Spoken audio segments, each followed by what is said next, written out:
like a wider perspective. Come here. Let's go. And you're gonna see how big is this place. How big it is.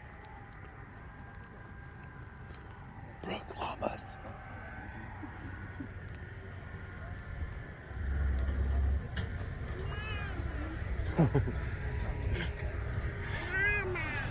Avery, you see the llamas?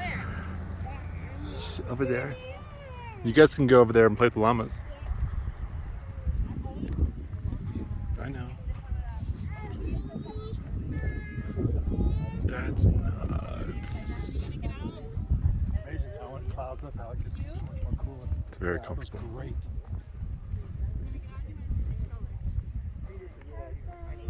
If you get out, will you put on your hat? You want to get out? This is a good place for her to run around. She could be free running. Yeah. Free range child, my feral child. You say feral, you know, feral.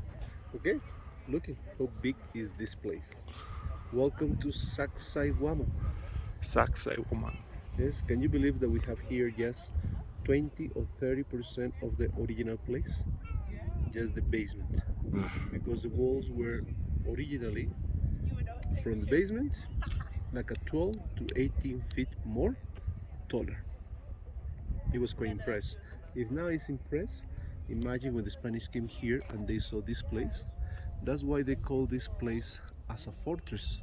Even in many guiding books, they still describing this place as a fortress. Looks like. We have to consider when the Spanish came here, they kept in mind more than 300 years of constantly war against the Moors, almost 800 years. So every big construction in their concept, it was called like a fortress. That's why this place was called like a fortress. The other reason why this place was called like a fortress is because here happened a big war. Manco Inca's Rebellion, 1536. And it's when the brother of Francisco Pizarro, Juan Pizarro, died. That's why Pizarro the Conqueror, he ordered to destroy this place. Even the Cathedral of Cusco, the last place that we're going to visit, was built using the rocks from this area. And this is quite unbelievable, but until the year of the 1936, 80 years ago, people from Cusco, they used to pay a minimum price of money to cut rocks to build their houses. You want more bananas? It means more than 200, 400 years of constantly destruction of this place. That's why we have just the basement, you know? So the 20 or the 30% of the original place. To have like a better idea how big was this place, Inca Garcilaso de la Vega, one of the main chronicles, he described that in order to visit this place, he used to need a guide. Otherwise, he was able to get lost. Look at here, nobody can get lost. Instead of a guide, he got a ball of yarn, tied the tip of the main entrance, and started walking with that in order to find the easy way to go back. Then, here he described 3 big towers. And I asked you, towers here? No way, it doesn't look like. We thought it was part of some hallucinations. But right on top, we have a plateau. They were digging and they found the 3 big towers. 2 rectangular shapes and 1 circular shape. The rectangular shape, the smallest area, 600 foot square. It was quite big. And those were between 2 and 3 stories tall.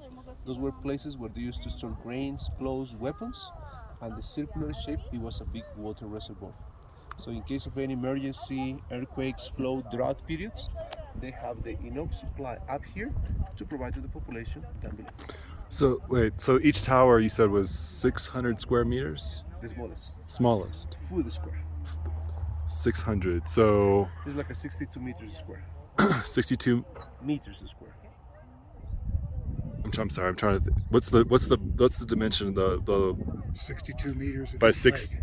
Each leg is 62 And then meters. if their corners are at a 9-degree angle, that means we can think about how tall it would be, right? It was like a 2 or 3 stories tall. 2 or 3 stories. I think it could be a lot taller than that though. Maybe, but I don't know. But they describe like that, you know, like a 2 or 3 stories tall. Okay, Okay. let's get closer by. I think the next place is going to be the llamas on the Paca farm, you know. Yeah, probably. I'm going to tell her that the car will be waiting for us over there, so you can get close to the big walls, and we'll catch you in a minute, okay? Brooke, we're heading this way.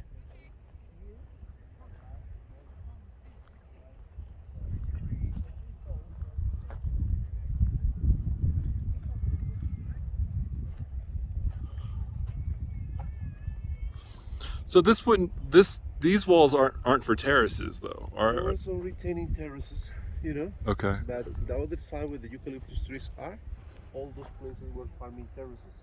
Okay. This open space, were these all structures here, smaller structures? It was a flat platform where they used to make different kind of religious ceremonies, like an offerings that we call usmo. Uzma.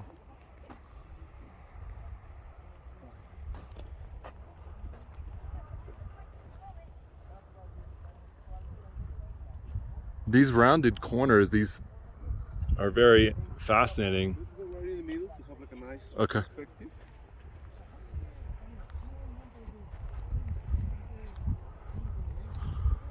So which way is north? North, North is that South. south. Okay. east, west. You know? Okay. But it's more like that, you know, it's more south, north, Okay. east, west.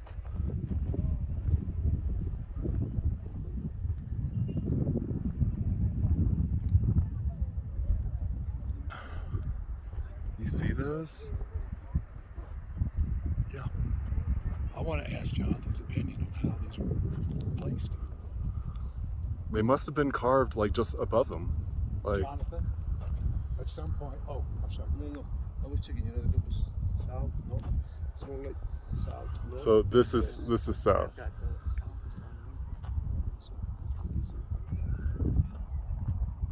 what is it?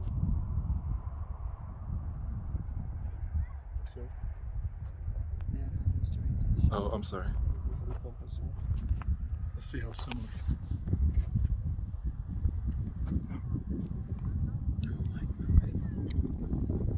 Yours says, what's your elevation? And this is elevation.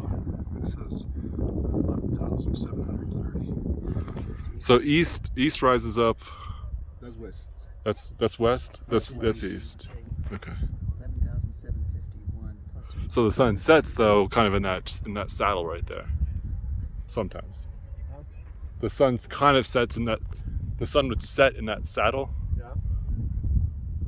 The whole one. Not really in the saddle, you know, but in the whole area. Okay. Yeah. But actually, there is no like a protrusion or something like that, you know. Usually there were some towers where the electrical towers are now. Yeah. There were some towers to get like a dial for seasons. Okay. At some point, Jonathan, I'd like you to, like, I pick a stone in the middle. Let's say there's 3 rows of giant stones. Like that stone. Pick one that's got the most complicated cuts on the bottom, and like, There's a bunch of them that are the most complicated. yeah. So I can see carving the bottom stones. Yeah. And then the stone, like, here's this rounded one that sits on a sloped stone and one that has a curve to receive it. Yeah. So the first bottom stones go in first. Yes. Now that stone that's sitting on the slope and has the curve and then has the shapes on the sides and the top. How is that stone carved and then put in that place? Hang on. No, I'm gonna tell you by the time that we get close by. Okay. Okay. There are hypotheses, you know, so it's quite hard to say. Okay. So that's what the people believe.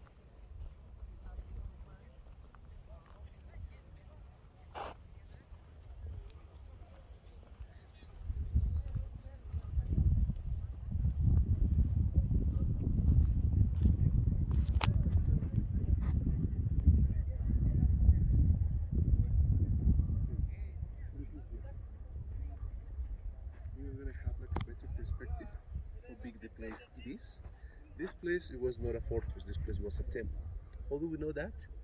You can see the rocks are perfectly hooked, rock by rock. When you see that kind of technique, it means it's an important or it's a holy place. Yes.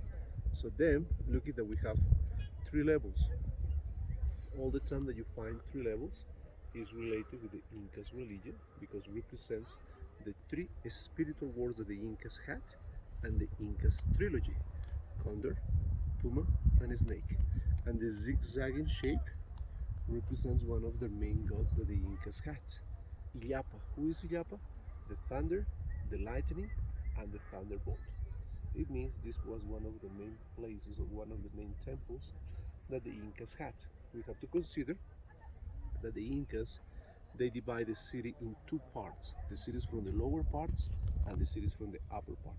The main temple in the lower part, the one we already visited, the Coricancha. And the main temple in the upper part was here, Sacsayhuam. Then, the smaller rocks that you see, this is part of the restoration. They use a different type of rock to be quite easy to recognize the original from the restored ones. Then, the big rocks that we have in the corners, we consider that those rocks were rocks in situ, that those were moved just small distances. But the other one is coming from the stone quarry to here. What is the stone quarry? 12 miles far away from here. How did they transport the rocks? As we saw in Ollantaytambo, using the ramps. In the ramps, sand and wet clay to be quite easy to slide. They didn't use the wheels. Instead the wheels, they have the roller stones, logs, the big rock on top, pulled by the people and pushed with logs behind. In England, in Stonehenge, they realized to move 1 ton of weight, they need 12 men. Here they made some research and they need 15, between man and woman. How many people were working here?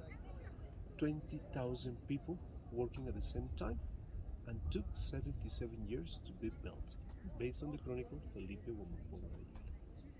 It means almost like 3 generations to build this place. That's why sometimes it's quite hard to believe the way how those were built, because we compare with the daily days. Can you imagine that somebody start building something that your grandchildren will finish? Only cathedrals, yeah. Yeah, the Spain one. Anyway, let's get close by. I'm noticing in a couple of places these rounded bottom stones. Yes. This one's a small one, and there's a big one when we first walked in. Yes. Do you think there's any? And it looks like there was one missing right here in front of us, right there. It was destroyed, you know how I told you? It was destroyed for more than 400 years. So these stones, the little small stones, those are That's part of it, or was that just no. filled in? He's saying that was during just the reconstruction, but they want to make sure that you can see That it's reconstructed. that it's reconstruction. The video that I told you, you know? Okay, look, big rocks, right in the corner. To start building around. Those consider that those are like a key stones. Then, look at this. Look at how the rocks are perfectly joined. Check it out. Yeah. They consider, because of that, it was like a holy place. You can see all around. Eased edge.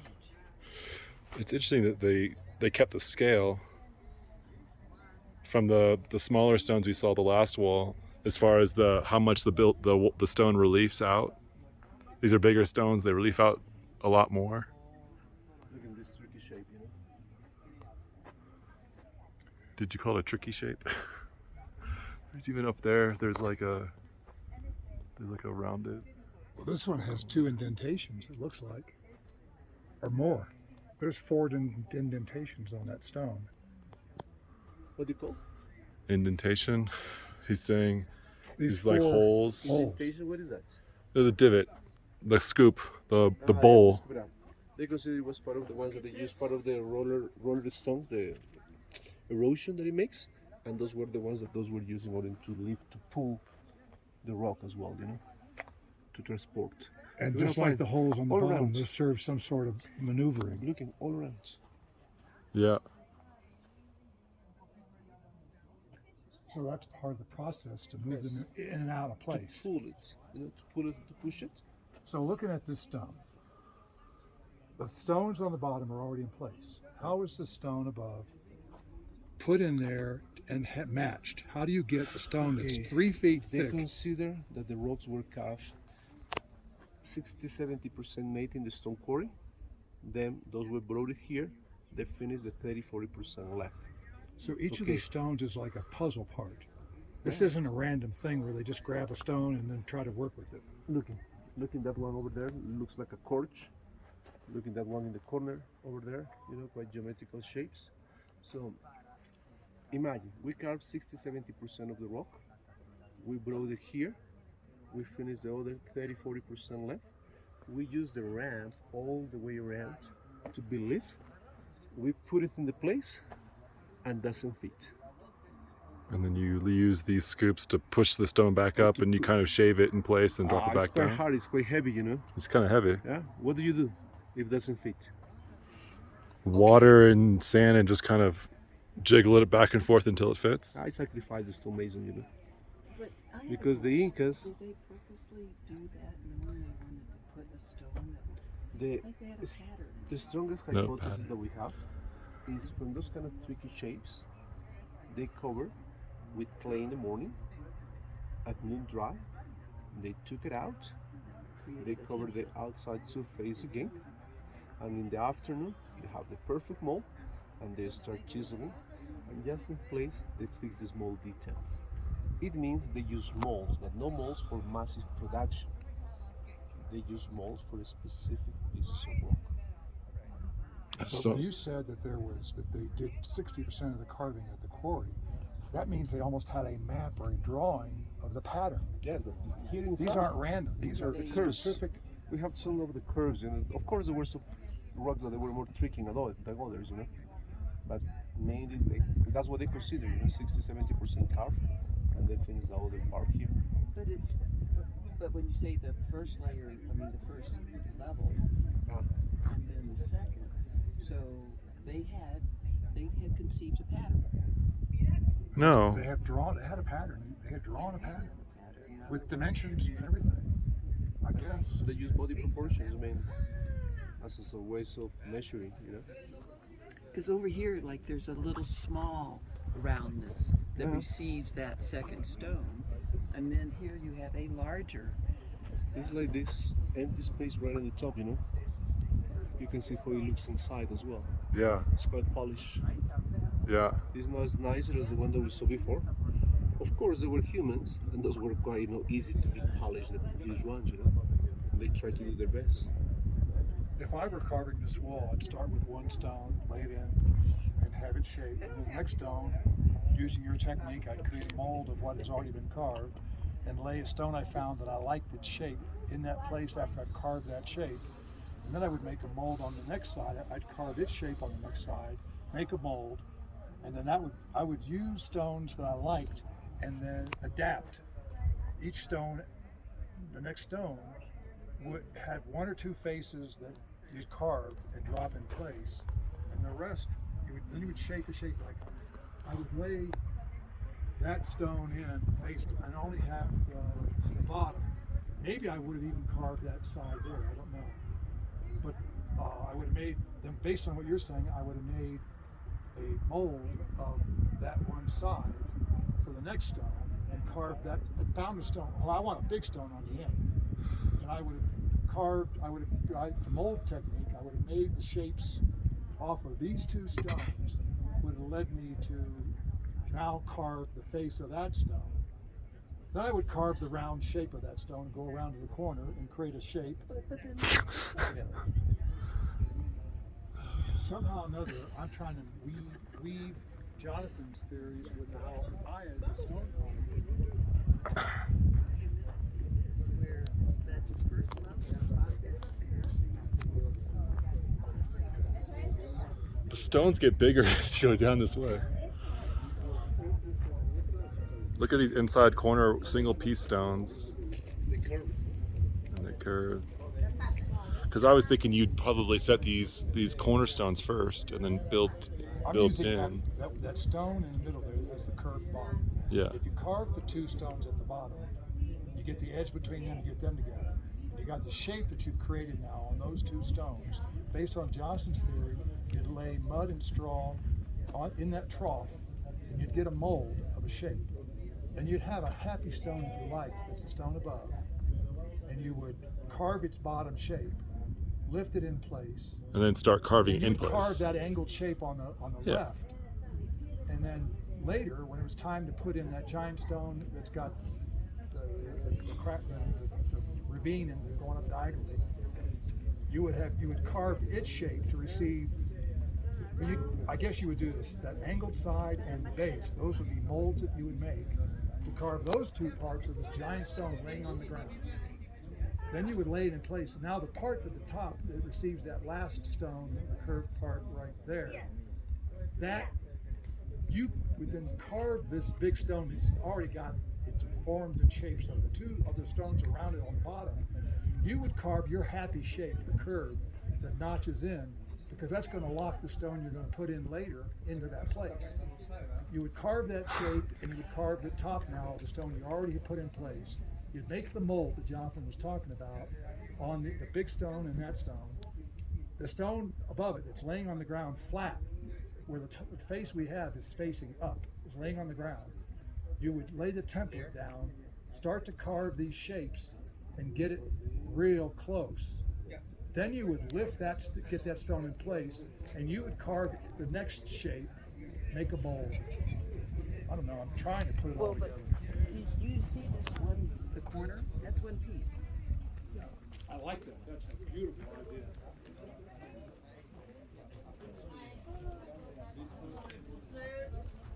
Jonathan, what do you think? You use a lot of words.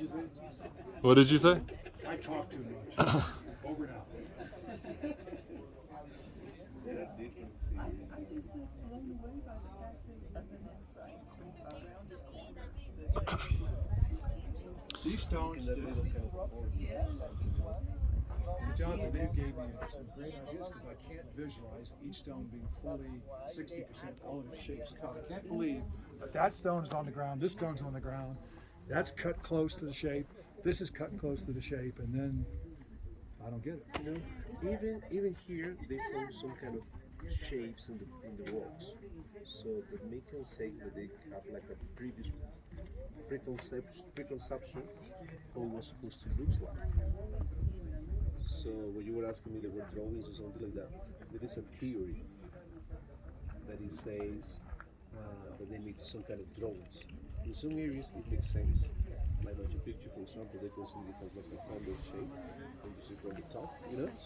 So other places like